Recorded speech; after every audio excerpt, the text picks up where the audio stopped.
This video is about the free response question part of the AP CSP exam. This was added in 2024's exam because y'all just couldn't be trusted with ChatGPT. Well, here we are. For this exam, you're going to be given pieces of code that you submitted for your Create PT in the personalized project reference part of the Create PT. So just as a refresher, before you show up to the exam, you're asked to select a student-developed function which has one or more parameters, selection, and iteration. This code sample is procedure 1. You're also asked to select some code which shows where procedure 1 is being called or used. This is procedure 2. In the last video, we wrote a whole program for the Create PT, and we picked these two selections for procedures 1 and 2, and I will be using these in the video.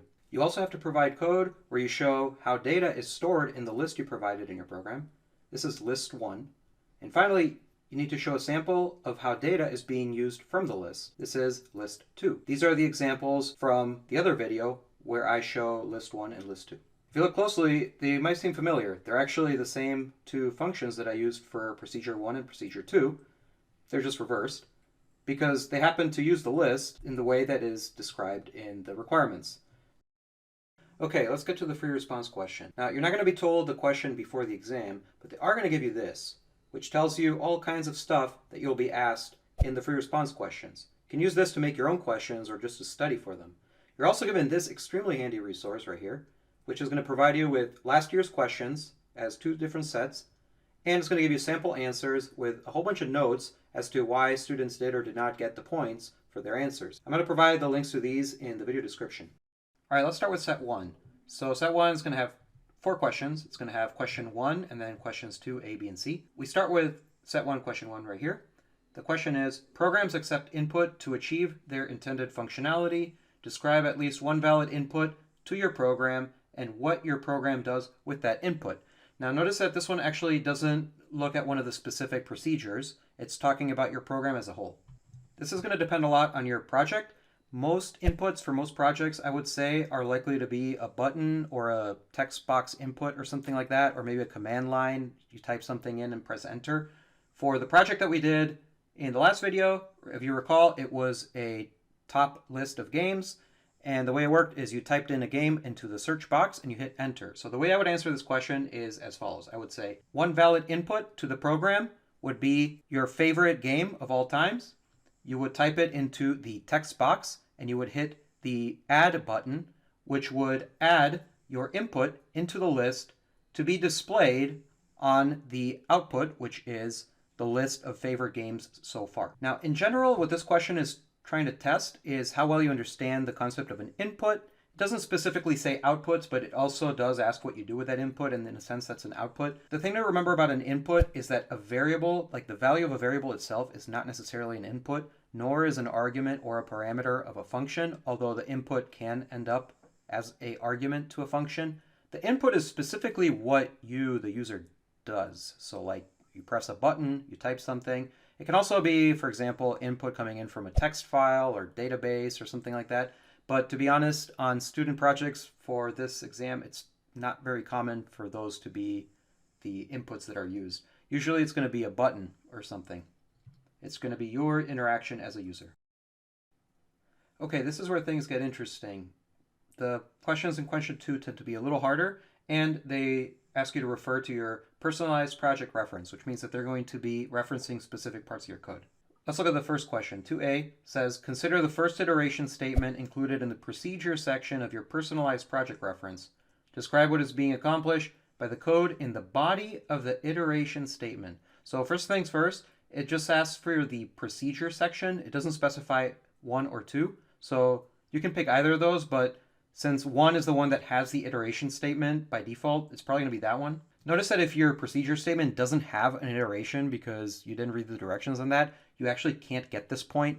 You have to have a loop in there, an iteration, or you can't even answer this question. This means that before the exam, you got to really, really make sure that you follow the directions and you put the right stuff in each of these. Now, a couple notes here. The first thing is that it says, consider the first iteration statement. The reason it says this is because you might have more than one iteration in your project, even in your code sample. You might have 2 loops there. It's telling you to look at the first loop there. In our code sample, we only have 1 loop, so we don't have to worry about that. The other thing, and this is where you have to be very, very, very careful. You got to read this very carefully. Pay attention to this. A lot of people miss this part. Describe what is being accomplished by the code, and get this, in the body of the iteration statement. It is not asking you what is being accomplished in the procedure or the function, but rather the body of the iteration statement. That means that anything that's not in the body of the iteration statement is not part of the answer to this question. The body of the iteration statement is whatever is inside your loop. In our code sample, our loop is going to be in the procedure exists in list. It's this code right over here. And the body of the for loop is basically just this conditional. It's just this if statement right here. We can also describe what's actually on the loop itself. So like the var I equals 0, etc. So the way I would answer this for my code sample is I would say the body of the iteration statement is checking whether each of the games in the list matches the value of the game parameter passed into the function. If the value for the current item of the iteration is the same as the value of the game passed as a parameter, then this will return true. Otherwise, it will do nothing and continue iterating. Now notice that I did not describe what was happening outside the body of the iteration statement. This part here where it returns false, I did not tell anything about that because that's not in the body of the iteration. That would, however, be the answer to what's going on in exists in list or in your procedure itself. All right, that's very important. I've seen several samples where they don't do that. They explain what the function does and then they miss the point. All right, let's answer question 2b now. This one says, consider the procedure identified in part 1 of the procedure section of your personalized project reference. Write 2 calls to your procedure that each cause a different code segment in the procedure to execute. Describe the expected behavior for each call. If it is not possible for 2 calls to your procedure to cause different code segments to execute, explain why that is the case for your procedure. So this one's specific about part 1 of procedure section, so it tells you which part of it to look into. And also pretty important here, by the way, once again, if you did not include a parameter in your function, you can't get the point for this question. You can't even answer it, because the only way for you to call this function with different arguments is for you to actually be able to provide an argument, which means you have to have a parameter. In this case, for exists in list, which is procedure 1, we have one argument or one parameter, which is game. And what we're going to do is we're going to tell it how we're going to get 2 different results if we pass 2 different values of game, 2 specific values of game. Also worth noting here, because in our code sample we use this global list, games, we need to provide some context about that, which means we're going to need to tell in the answer that the whatever behaviors we expect here are going to depend on what's already in that list. So this is how I would answer this question. I would say, to start out, we're going to assume that the global list games starts out with one item in the list, and the item is the string Minecraft. With that, the following 2 procedures will result in different code segments in the procedure executing. I would then list out the following 2 procedures. I would list out exists in list with the argument game set to the string Minecraft, and exists in list with the argument in the string set to Morrowind or whatever other game.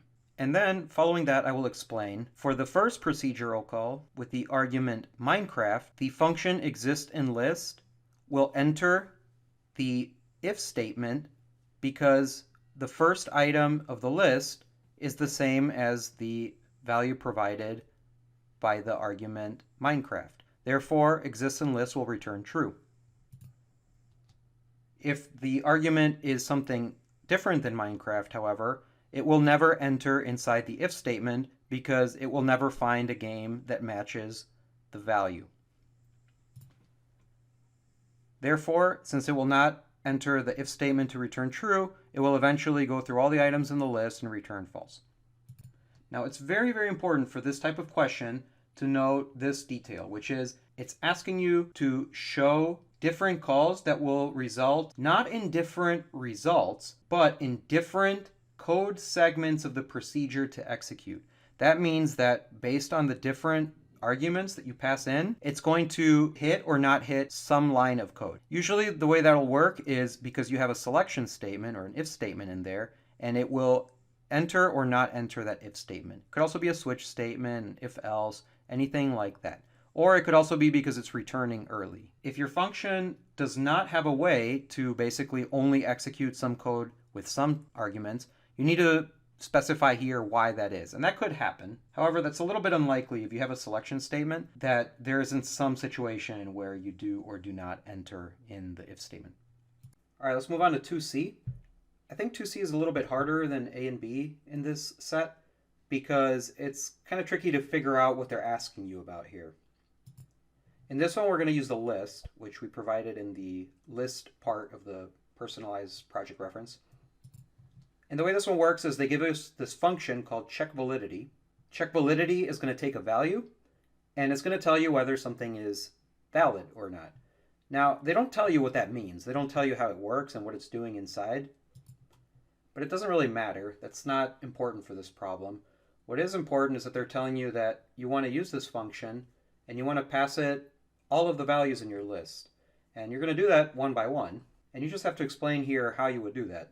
It turns out that the exists in list procedure that I provided in my problem set here is actually doing exactly what this is asking. That's kind of a coincidence.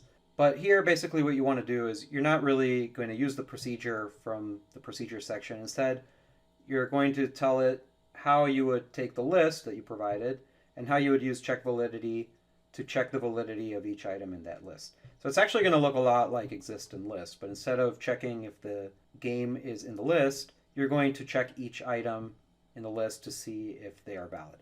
So the way that works is you're going to do a for loop, and you're going to iterate through all of the items in there and call check validity on each one, kind of like we do in exist in list. So the way I would answer this question is as follows. I would actually provide some pseudocode. I would say, in order to check the validity of each item in the list, we would want to iterate through each item in this list and call check validity on the value of that item. So we would create a for loop, and we would run through all the items until we reach games.length. And for each of the items, we would check validity on games of I. If check validity for that item returns false, then our procedure will return false. And if it goes through the entire list without ever returning false, at the very end, it's going to return true to indicate that all of the items in the list are valid. We could call this procedure all items are valid. And if you want to go a little above and beyond, you could even create some pseudocode here. You could kind of sketch out what the function would look like. I might write out a function like this and have a for loop, and then just basically say how it would work by writing it out in code. You don't need to do that.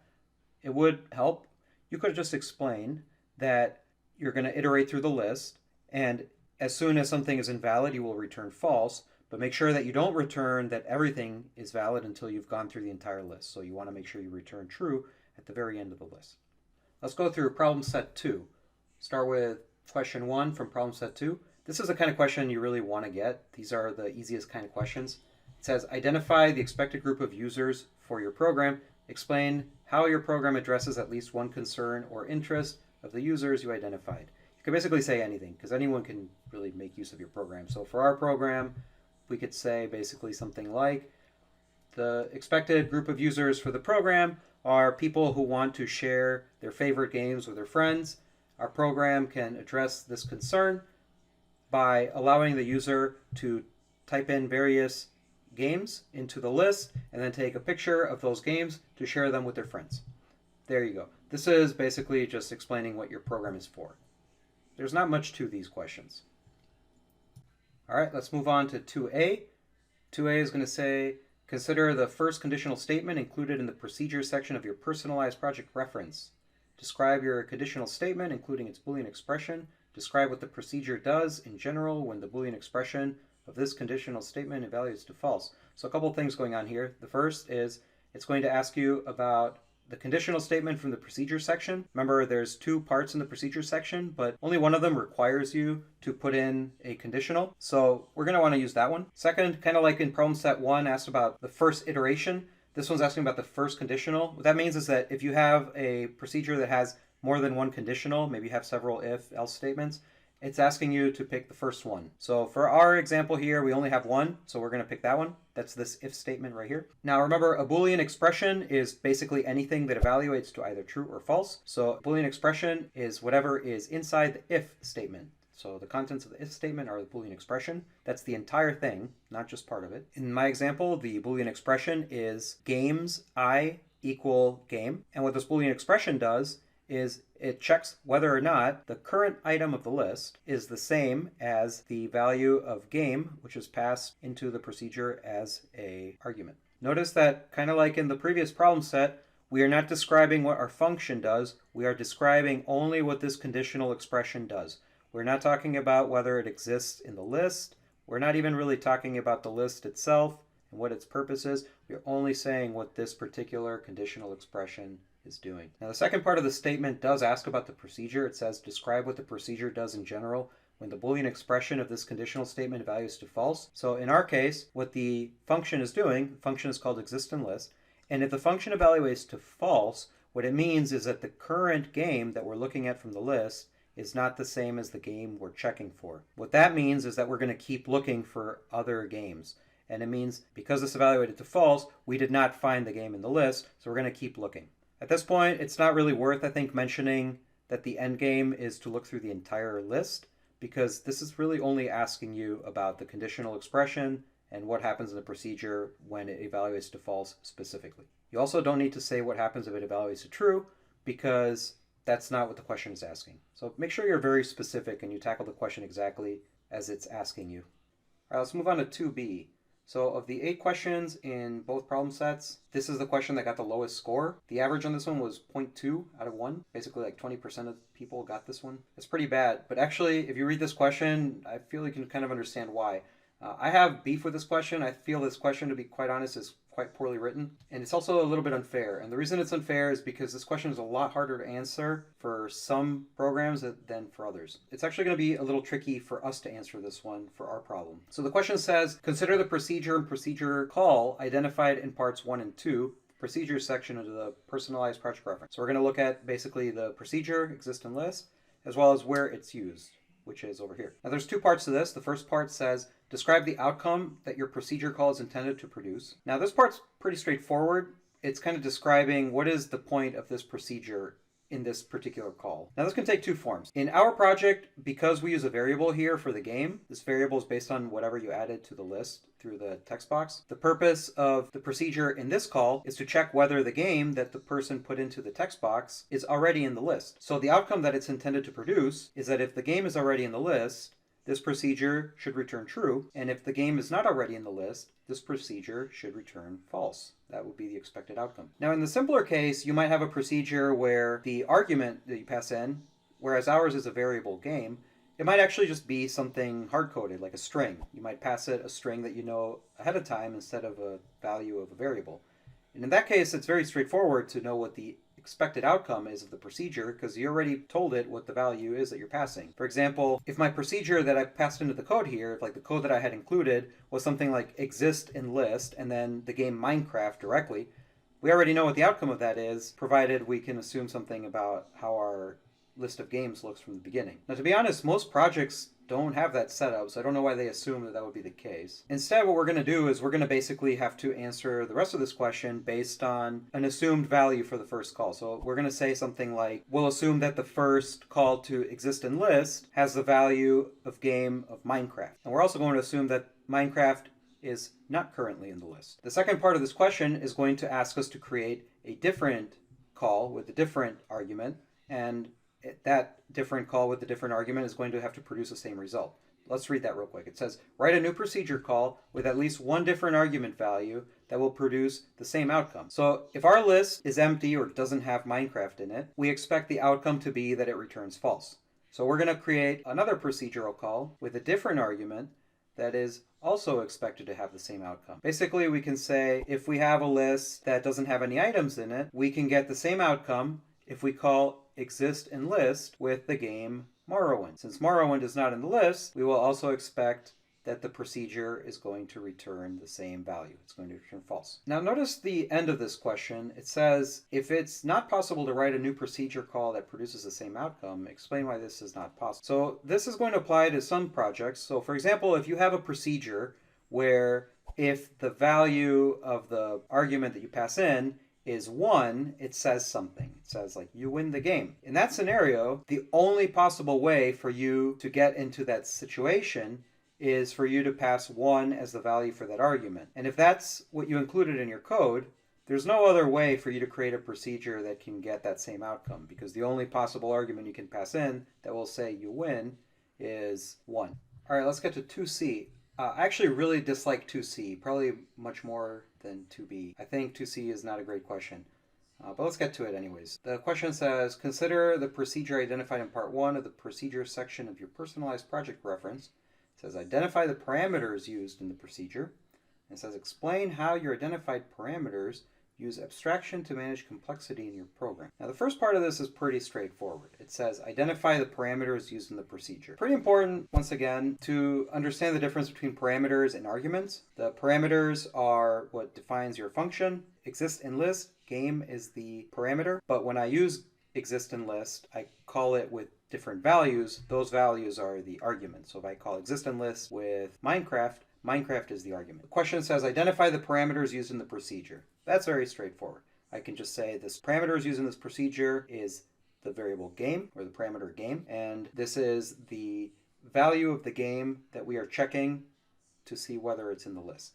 Now the second part of this is the part I feel is not great. I don't think this is a very good question. It says explain how your identified parameters use abstraction to manage complexity in your program. The reason I don't really like this is because what it's really asking about is, it's really focused on the parameter, but when we're talking about complexity, managing complexity and abstraction, we're really talking about functions. But if you answer it that way, if you talk just about the function and you don't talk about the parameter, you're actually not going to get the points for this because it is asking you about the parameter. You have to answer exactly what it's asking you. So we want to talk about why the parameter helps with abstraction here, why it helps manage complexity. And there's a couple different approaches for this. There's a couple things you can say that will get you the points here. Largely, when it comes to parameters being used in functions and how they help with complexity, it comes down to the fact that you can reuse this function across different parts of your program because you can pass different arguments, and that parameter is going to reflect whatever argument you pass in that part of program, which means that you can reuse this function using different values for your parameter without having to rewrite this logic in all sorts of different places. So in my example, the parameter helps to reduce complexity because I can use the single exist and list function and pass different values for the parameter, and it'll allow me to run this logic to check whether the game exists in the list without having to rewrite this loop anywhere that I want to check for the value in the list. And that parameter is going to reflect whatever value I use at that moment in time. Without having the parameter, you really wouldn't be able to do that. So this is one way to answer this question. I don't really like that approach, although it seems to be the most common one that people are using as examples here. Maybe the approach I would prefer for this question to talk about abstraction and parameters is to mention that because exist and list takes game as a parameter, you can pass the argument for the game, you can pass that value into the function without having to worry about how it is that exist and list is going to use it to accomplish its goal. So because you can provide the game as an argument to this parameter, having the parameter allows you to call exist and list by just passing it the value without having to be concerned about how it does what it's going to do. We could also talk about by having the parameter, it makes it simple to know how to use this function because you pass the value of the game you're checking for as an argument rather than having to do something more complex, such as setting the variable to a global variable or something like that, setting the value of a global variable and checking that in the function or something sort of like that. You avoid having to do something that would make the program more complicated, like doing that, by providing a parameter. So those are 3 different approaches that you can use to answer this question. I still don't think this is a good question. I really hope that we get something better than this in the actual exam. And with that one, I concluded the 8 provided problem sets, which were given last year. And what I'm actually going to do in the next section is I'm going to make up some of my own based on the expectations for each of these sections so that we have some other ideas of what other kind of questions we might be able to get. And I'll go ahead and answer those probably a little more quickly than I did here. Because the AP CSP free response question is really new, you're not going to find a whole lot of practice problems for it.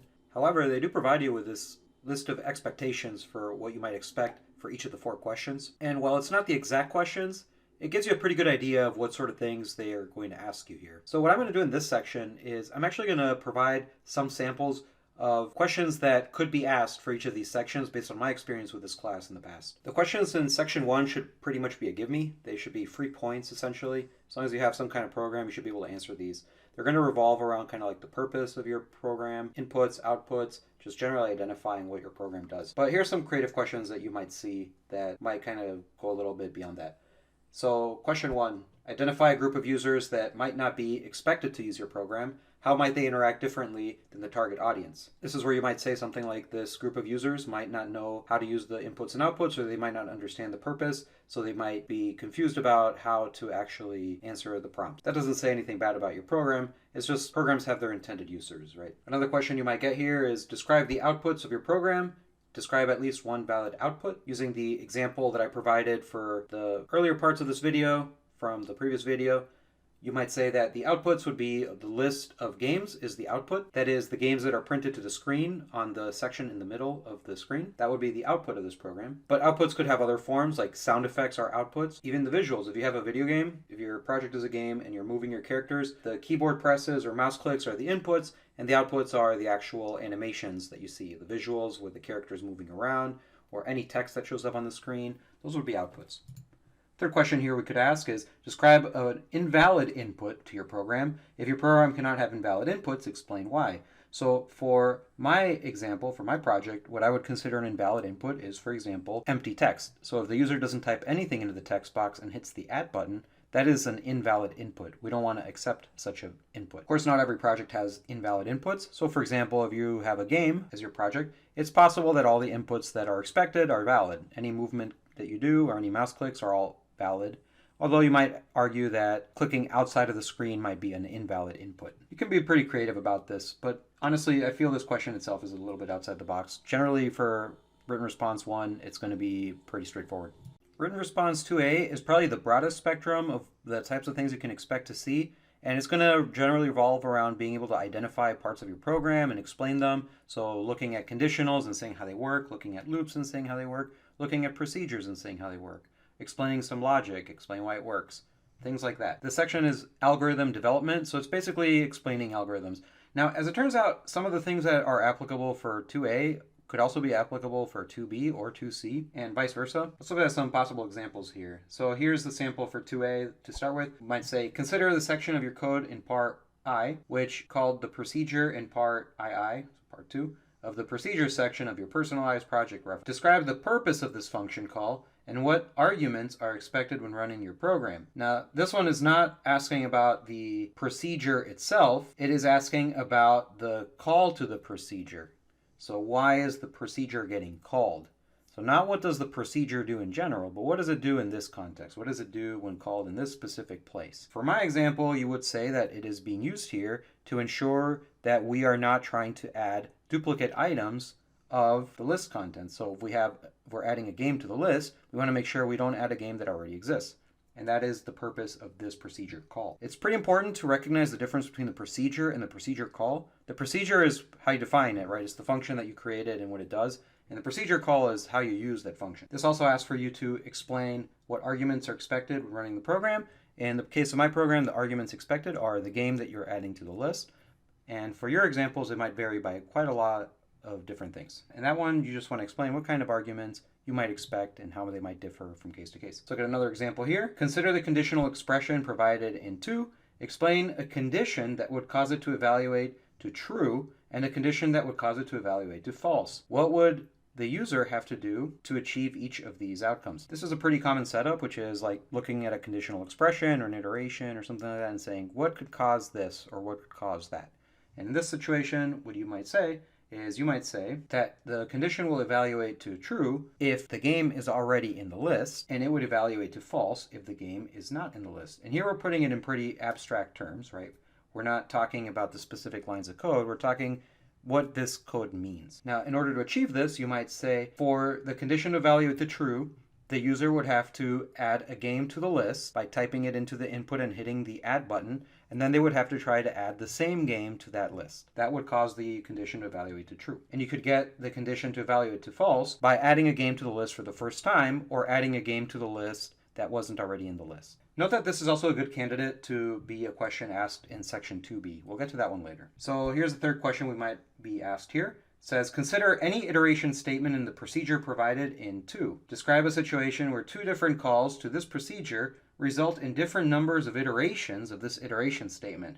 So for example, maybe in one situation, the iteration happens only once. You only have one loop. But in another situation, it might loop 3 times. So that's what this would be implying. In our example, this is pretty straightforward. It would be something like, the number of iterations depends on 2 things. The number of items in the list, as well as whether or not the item has been found in the list. If there is only one item in the list, you will only ever get one iteration. But if there's many items in the list and you don't find the item right away, you are going to go through many iterations. So if there's 5 items in the list and you search for something that's not in the list, you're going to get 5 iterations. But if there's only one item in the list, you will only get 1 iteration. So that's one example of how you might answer that. You have something very specific, very concrete. Now, section 2b revolves around errors and testing, and that's actually kind of vague, but what generally this means is it revolves around trying to test things out by using different arguments in a procedure or by trying different versions of your code, and also how to identify an error by testing these things out. In one word, this section is about debugging. So one question that if I were to write an exam, I would write this one here. I think this would be a good question for this section, is something along these lines. Printing the contents of your list can help with debugging.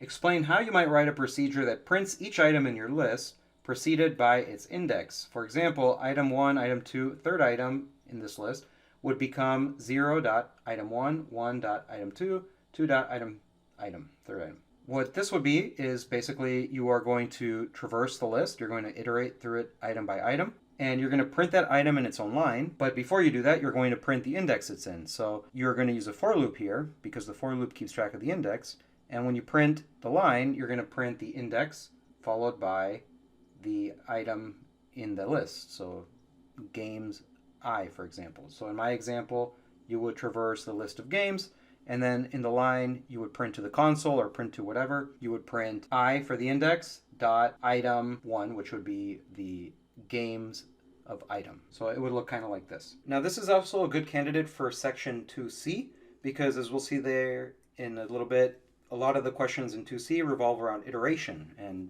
traversing a list.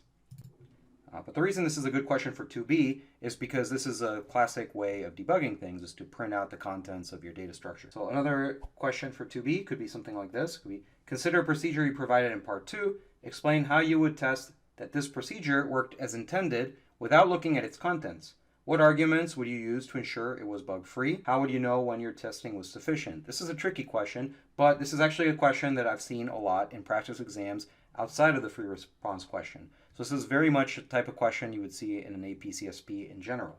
It's a question about debugging.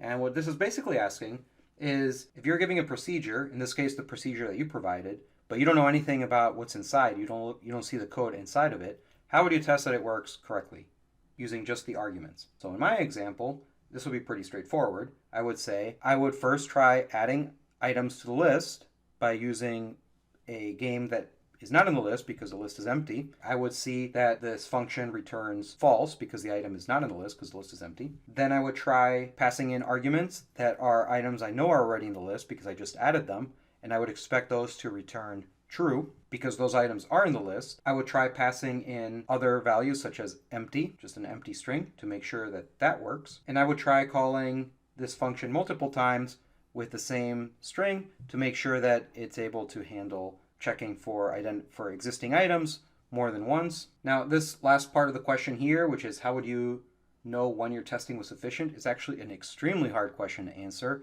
And there's isn't really a concrete way to know this, but what you can say is as long as you test the expected cases that you would expect for a user in this type of program, which is basically you test the various inputs that are allowed. You would test repeated inputs, non-repeated inputs, and whatever is allowed to be typed into the text box, including empty strings. As long as all those things are tested and you get the expected responses, you can probably be pretty confident that it works as expected. So this is a good example of a type of question which is identifying an error or identifying that things work. Okay, we're in the home stretch now. We're in 2C, the last one.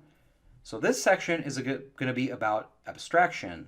It's going to be about data abstraction and procedural abstraction, which means it's going to be about your list or it's going to be about your functions and how those two manage to simplify or reduce the complexity of your program by using the magic of abstraction. Just as a quick overview, abstraction is basically the concept in which you simplify something by hiding the details behind something that's simple to use and understand. An example, for example, in the code that I provided is the exist and list is an abstraction for a procedure which does something complicated, which is to go through every item in the list, check if it's already in there, and it hides it behind this nice, simple to understand thing called exists and list. You provide what you're checking for, and it does the rest for you. So here's some examples. This is a nice, straightforward one. Explain how the use of a list reduces complexity in your program. There's a really clean way of answering this question, which is that if you didn't have the list, you would have to instead use a variable to represent each of the items that would normally be in that list. That in itself is a pretty good excuse for using a list. In our program in particular, in our example with the list of games, it would actually be very difficult to write a program without the list because we would need to know how many items they would be representing ahead of time, and we would need a variable for each one of those. And then when we want to check whether or not they've already included one of these items, we would have to check against each one of those variables. It's much easier to do it against a list. There's also the factor that if you wanted to add more items, if you wanted to make the list bigger, so let's say originally you only support 5, and you want to turn it into a top 10 item, without using the list, you would have to create 5 more variables and then make all of the work for each of those variables to check against duplicates and things like that. It's just a lot harder. Similar type of question would be this one. Explain how you would rewrite your program without using a list. Would it be possible to do the same things? If not, what compromises would you have to make? So this is another classic type of question where you're talking about how using a list allows you to do things you cannot do without a list. This is a very good case of data abstraction. So I kind of talked about this in the first question, but if I didn't have a list and I had to rewrite it, I would have to use variables to represent each of those items. Now the problem with this is it wouldn't be able to do all of the same things because by using a list, you can have a list of top games that's as long as you want it to be. But if you use variables instead, you are limited in how many items they can have in their list. And if you wanted to add more of those, you would have to change the program. Whereas if you use a list, you can allow somebody to put in as many items as they want in the list, as many as will fit. And if you put a scroll bar in that list, you could make it fit as many as you want. It says here, if not, what compromises would you have to make? So in my case, the compromise I would have to make would be that you would not be able to represent an endless number of games, as I mentioned. Not every project would have the same kind of answer for this question, and there are many scenarios where the list might make things a little easier, but you can actually do the same amount of things with the list or without the list. It would just be a little simpler with the list, perhaps. And you just need to be able to explain that away and why having the list does actually make things easier. All right, so let's look at example number 3 then. This one says, give 3 examples of how your procedure serves as an abstraction that helps manage complexity of your program. So this is just kind of the classic, we talked about lists, we talked about procedural abstraction with parameters. This is just the good old, like, explain how your procedure, how your function uses abstraction to help make your program simpler. It's kind of the default question for this section.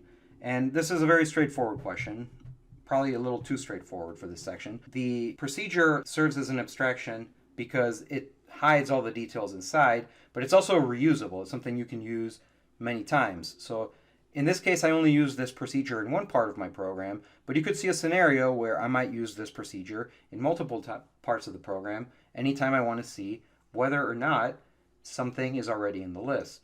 And if I need to do that, I don't need to rewrite that code. I just need to use this procedure. In my current program, it helps reduce the complexity because in this other function right here, which is called add game to list, if I had to write this loop inside this function, it would make the function much longer, much harder to read, and it would just be doing so many things.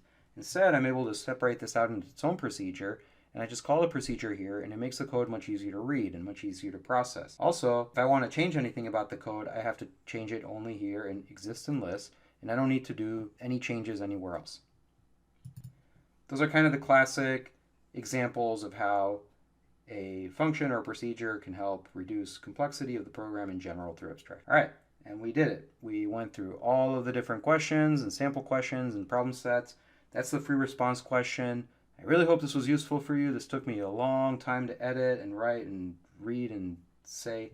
So if you find this helpful, please let me know. If there is something else you would like to know about this, or you want more examples, or you have any questions about these examples or whatever, please just put that in the comments. I am happy to make more of these videos if you find them helpful. Good luck on your exam.